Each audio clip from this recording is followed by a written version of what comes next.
Ainda na seção dos obstáculos e desafios, eu tenho insistido muito na questão da identidade. E, de fato, considerando que a filosofia metassimbólica propõe uma revolução, essa revolução necessariamente precisa acontecer na dimensão da individualidade. É o indivíduo que tem que passar por uma revolução para que a implantação do mundo metassimbólico se torne possível. Portanto, quando falamos em identidade e indivíduo, estamos falando de dois momentos diferentes relativos ao mesmo ser.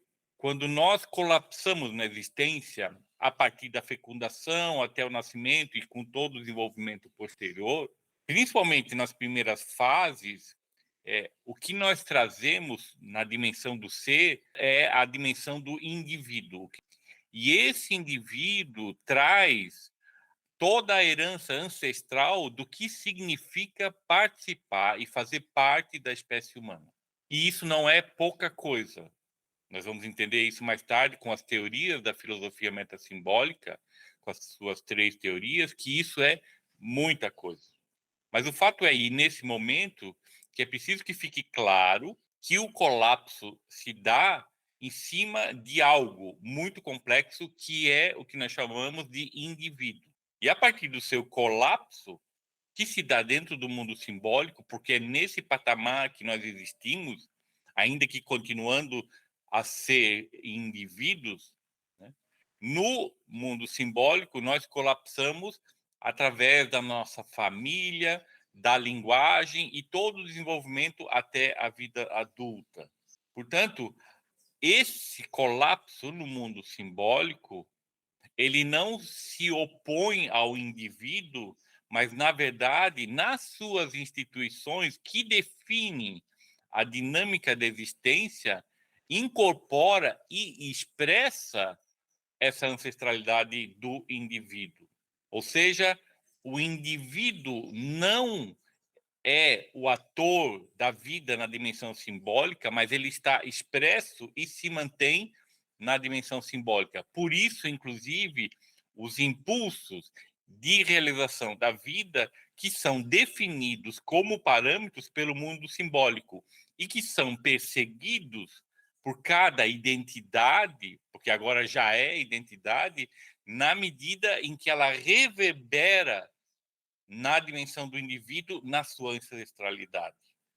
Então, nós podemos afirmar que as instituições, parâmetros e limites do mundo simbólico são expressões, releituras na dimensão simbólica das dimensões do indivíduo.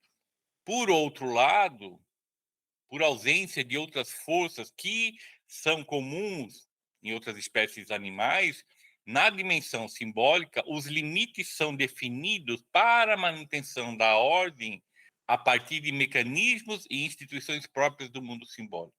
Isso significa que, ainda que ainda que o indivíduo, na sua ancestralidade, esteja expresso dentro da identidade que vive na dimensão dinâmica do mundo simbólico, restam sempre características e graus dessa ancestralidade, ou seja, do indivíduo, que não consegue se expressar no mundo simbólico, porque ele é algo literalmente não natural, é uma espécie de artificialidade.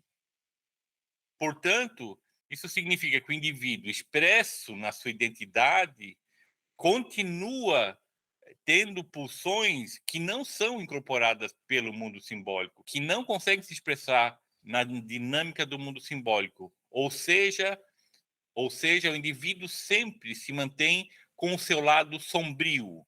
O mundo simbólico convive com a sombra que ele busca controlar ininterruptamente, por quê? Porque as sombras não incorporadas e não projetadas nas instituições ameaçam a ordem do mundo simbólico. E a sua subsistência depende dessa ordem. Portanto, o indivíduo está relacionado à sua ancestralidade E a identidade simbólica, no mundo simbólico, está relacionado ao patamar simbólico em que nós existimos, que incorpora e expressa, ainda que não totalmente, a ancestralidade individual do indivíduo, que busca a sua realização através de pulsões muito claras e bem definidas.